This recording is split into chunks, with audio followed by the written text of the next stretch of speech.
છે કે જેમને જ્ઞાન કે ડાપણનું સાહિત્ય કહેવામાં આવે છે, એટલે કે નીતિવચનો, સભા શિક્ષક અને અયુબ. અને આ ત્રણેય પુસ્તકો એક જ પ્રકારના પ્રશ્નો વિશેનું સંબોધન કરે છે, એટલે કે આપણે કેવા પ્રકારના જગતમાં જીવી રહ્યા છીએ અને આ જગતમાં સારી રીતે રહેવું કેવું લાગે છે. તો જીવનમાં સારી રીતે રહેવું તે કેવું હોય છે? આ દરેક પુસ્તક એક અલગ દ્રષ્ટિકોણથી આ પ્રશ્નોના ઉત્તર આપે છે અને આ દરેક પુસ્તકને સમજવા તે જરૂરનું છે, જેથી આપણે સારા જીવન વિશેનો બાઇબલનો સંપૂર્ણ દ્રષ્ટિકોણ પ્રાપ્ત કરી શકીએ. જો તમે એક વૈચારિક દ્રષ્ટિકોણથી જુઓ તો તમે આ દરેક પુસ્તકને એક વ્યક્તિના રૂપમાં કલ્પી શકો છો. નીતિવચનોનું પુસ્તક એક બુદ્ધિમાન જુવાન શિક્ષિકા જેવું લાગશે. સભા શિક્ષકનું પુસ્તક એક આધેડ વયના ધારદાર વિવેચક જેવું લાગશે અને અયુબનું પુસ્તક એક ક્ષીણ થયેલા વૃદ્ધ પુરુષ જેવું લાગશે, જેણે તેના જીવનકાળમાં ઘણું બધું જોયું છે. આપણે નીતિવચનોના પુસ્તકથી શરૂઆત કરીએ કે જે એક બુદ્ધિમાન જુવાન શિક્ષિકા છે. તે માત્ર કોઈ એક જ વાતમાં નહીં પણ દરેક બાબતમાં ચતુર છે, એટલે કે કાર્ય, સંબંધો, જાતીયતા, આત્મિકતા વગેરે. તેની પાસે એવી અકલ્પનીય આંતરસૂઝ છે જેને તમે તમારી પોતાની જાતે જોઈ શકતા નથી. હા, જ્યારે તમારે કોઈ ચોક્કસ સલાહની જરૂર પડશે ત્યારે તે એક સંપૂર્ણ અને સારી મિત્ર તરીકે તમારી આસપાસ હશે. તો એ શું છે જે તેને આટલી હોશિયાર બનાવે છે? નીતિવચનો તો એ બાબતોને જોઈ શકે છે જેને મોટાભાગના લોકો નથી જોતા. તે માને છે કે બ્રહ્માંડમાં એક અદૃશ્ય સર્જનાત્મક બળ છે જે લોકોને એવી દોરવણી આપે છે કે તેમણે કેવી રીતે જીવન જીવવું જોઈએ. અને જેમ તમે ગુરુત્વાકર્ષણ બળને જોઈ શકતા નથી તેમ તેને પણ જોઈ શકતા નથી, પણ આપણે જે કંઈ કરીએ છીએ તેના પર તેની અસર થાય છે. તો આ બળ શું છે? હિબ્રુ ભાષામાં તેને ખોખમા કહેવાય છે અને સામાન્ય રીતે ગુજરાતી ભાષામાં તેનો અનુવાદ કરવામાં આવે છે ડહાપણ કે જ્ઞાન. આ તો ઈશ્વરનો એક એવો ગુણ છે જેનો ઉપયોગ તેમણે જગતનું સર્જન કરવા માટે કર્યો હતો અને ખોખમાને વસ્તુઓ સાથે અને તે વસ્તુઓ કેવી રીતે કાર્ય કરે છે તેની સાથે વણી લેવામાં આવ્યું છે.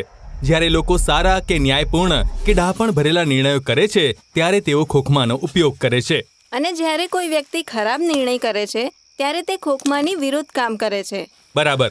જેમ નીતિવચનોના પહેલા અધ્યાયમાં કહેવામાં આવ્યું છે તેમ મૂર્ખોની બેદરકારી તેઓનો વિનાશ કરશે, પણ જે કોઈ ડહાપણને સાંભળશે તે સહી સલામત રહેશે. તો તે બ્રહ્માંડના એક નૈતિક નિયમ જેવું છે. હા, તે કારણ અને તેની અસરનો નમૂનો છે અને કોઈ તેનાથી બચી શકતું નથી. નીતિવચનો આ બધાને એક સ્ત્રી તરીકે મૂર્તિમંત કરે છે. હા, જ્ઞાનરૂપી સ્ત્રી. બરાબર. તે પૃથ્વી પર ફરે છે અને પોકાર કરે છે અને જે કોઈ તેનું સાંભળવાની અને તેની પાસેથી શીખવાની ઈચ્છા રાખે છે તેના માટે પોતાને ઉપલબ્ધ બનાવે છે. તે આપણને એ બીજી વાતમાં દોરે છે જેના પર નીતિવચનો વિશ્વાસ કરે છે, એટલે કે કોઈ પણ વ્યક્તિ જ્ઞાન પાસે જઈને તેની સાથે વાર્તાલાપ કરી શકે છે અને પોતાનું તથા બીજાઓનું જીવન સુંદર બનાવવા માટે તેનો ઉપયોગ કરી શકે છે. શું તમે કોઈ આકૃતિકારની જેમ તેના વડે રચના કરી શકો છો? હા, વાસ્તવમાં તો હિબ્રુ ભાષામાં ખોખમાનો અર્થ માત્ર બૌદ્ધિક જ્ઞાન જ નથી. આ શબ્દનો ઉપયોગ એક એવા કુશળ કારીગરનું વર્ણન કરવા માટે કરવામાં આવે છે જે તેની હસ્તકલામાં નિપુણ છે, જેમ કે સુથાર કે શિલ્પકાર. જ્યારે તમે ખોખમાને વ્યવહારુ રીતે વાપરીને જીવનને સારું બનાવવાનું કૌશલ્ય વિકસાવો છો ત્યારે તમે બતાવો છો કે તમારી પાસે ખોખમા છે. બરાબર. તો હવે સમજ પડી. તો ચાલો આવું જ કરીએ. ચાલો થોડું જ્ઞાન અને ડહાપણ શોધીએ.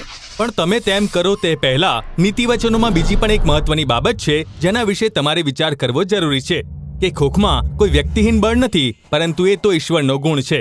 તેથી હિબ્રુ વિચારસરણી મુજબ જ્ઞાની બનવાની તમારી યાત્રાની શરૂઆત એ વાતથી થવી જોઈએ જેને નીતિવચનો યહોવાનું ભય કહે છે. એ તો ભલા અને ભૂંડા માટેની ઈશ્વરની વ્યાખ્યાને આપવામાં આવતો સ્વસ્થ આદર છે. અને ખરા જ્ઞાન કે ડહાપણનો અર્થ તો એ છે કે આ સીમારેખાઓને શીખવી અને તેમનું ઉલ્લંઘન કરવું નહીં. હવે હમણાં જે બધા વિચારો વિશે આપણે વાત કરી તે નીતિવચનોના 1 થી 9 અધ્યાયમાં જોવા મળે છે. પણ જ્યારે હું નીતિવચનોના પુસ્તક વિશે વિચાર કરું છું ત્યારે તે મને કહેવતોના એક સંગ્રહ જેવું લાગે છે જે તેના પોતાનામાં નીતિવચનો છે. તેના વિશે મને વધારે જણાવો. હા, તે તમને 10મા અધ્યાયથી માંડીને પુસ્તકના અંત સુધી જોવા મળે છે.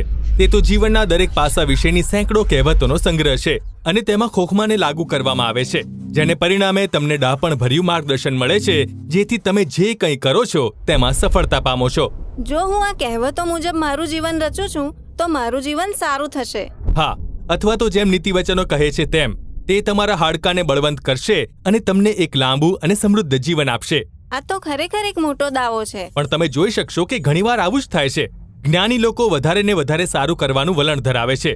સામાન્ય રીતે જોઈએ તો તેમના માટે જીવનમાં બધી જ બાબતો સારી રીતે થાય છે અને તેથી આ જ નીતિવચનોના પુસ્તકનું વચન અને જ્ઞાન કે ડહાપણ છે.